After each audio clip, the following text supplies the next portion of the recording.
People don't know what it is to lose their loved one. To see them like this, to see him locked up inside of himself. And all I ask and all I pray every day is that we can get this medicine for him. And it is medicine. Hello, I'm Christopher Cano and the Executive Director of Central Florida NORML. Our organization is dedicated to providing safe access for all responsible cannabis users in the state of Florida. The current state of cannabis laws in Florida is just not helping the patients. Even though we have the Right to Try Act, which allows for terminally ill patients to get access, many of these terminally ill patients' doctors are not certified according to state law. And that presents a real problem. Because if you want to get it from a doctor who's certified, you have to see him for about 6 months at a time. Terminally ill patients don't always have 6 months to go see a new doctor, let alone to change the physician that they're with. That being said, Amendment 2 really is the only way to pass a vital and thriving cannabis therapy program in the state of Florida. This is Carlos Cano. My name is Sharon Cano. This is my soulmate for the last 38 years. He's been in this stage since 2011. He's got what we call frontal temporal lobe dementia, and it was all due to vascular issues from his heart, and he's had multiple strokes, and for the last 4.5 years he has been in this bed in this room. This is his life. This is my life. Cannabis is a great alternative for my husband. It helped him when we could get it, that he was able to talk. I mean, he actually said a couple words which we have not heard anymore because we can't get it. If I had the ability to get it, I would do it. A Tampa family says they rely on marijuana to keep their terminal father and husband comfortable, but buying pot for their dad ended in criminal charges for his son. I was willing to take the risk to do what it takes to help my dad get better.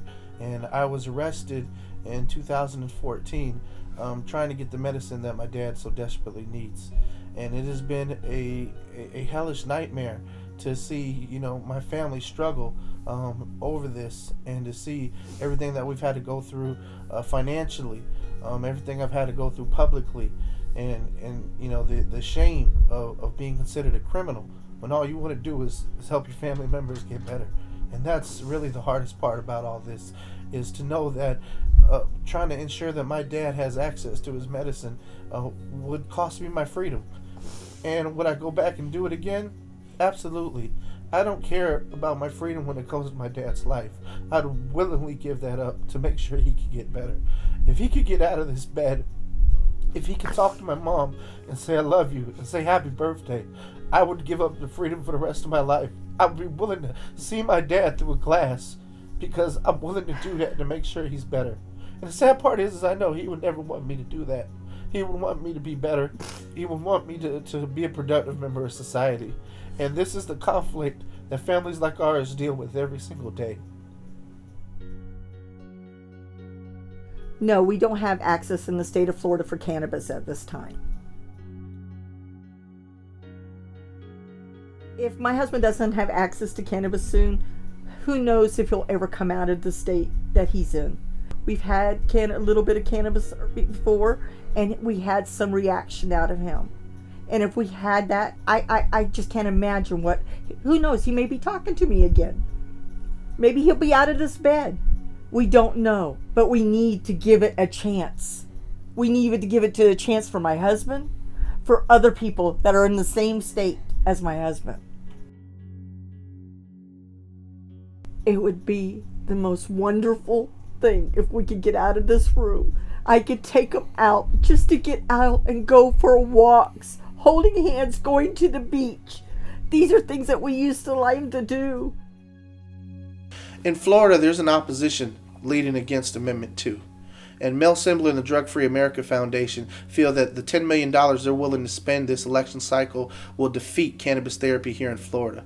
But what they really mean to do is kill off the sick patients, hurt people like my father, hurt so many suffering children, so many suffering grandmothers and grandfathers, mothers and fathers, brothers and sisters. This campaign is your opportunity to tell the opposition that this is unacceptable, that the lives of our family members matter, that the lives of your family members matter. By you donating today, you have the opportunity in one voice to tell them, no, this isn't right. We need medical marijuana here in Florida. The Central Florida chapter for the National Organization for the Reform of Marijuana Laws, also known as Central Florida NORML, was founded in 2014, and our goal has continued to be to provide safe access for all responsible users who need cannabis therapy in the state of Florida. Since the inception of Central Florida NORML, we've had the opportunity to advocate for patients all across the state, to advocate in city halls for decriminalization ordinances, to advocate in the halls of government in Tallahassee, to ask for medical marijuana legislation that actually works. We've gone out to 4th of July parades and celebrated our freedom of speech and patriotism. We've gone and held entertainment and comedy events, music festivals. We continue to spread awareness through our advocacy efforts, and we need your help to continue to do that. We have so many great projects ahead of us.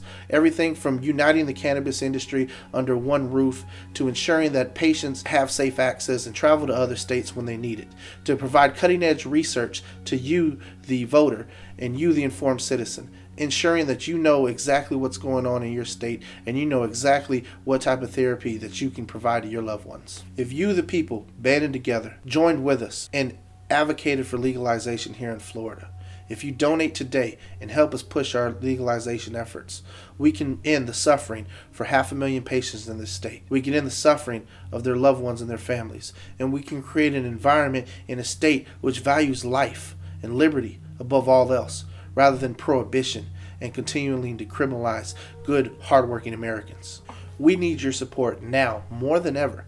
Any little bit counts. So please, donate today. A portion of each donation will be going to help many other organizations who advocate for patients, such as the Canna Moms, United for Care, Regulate Florida, and of course Central Florida NORML.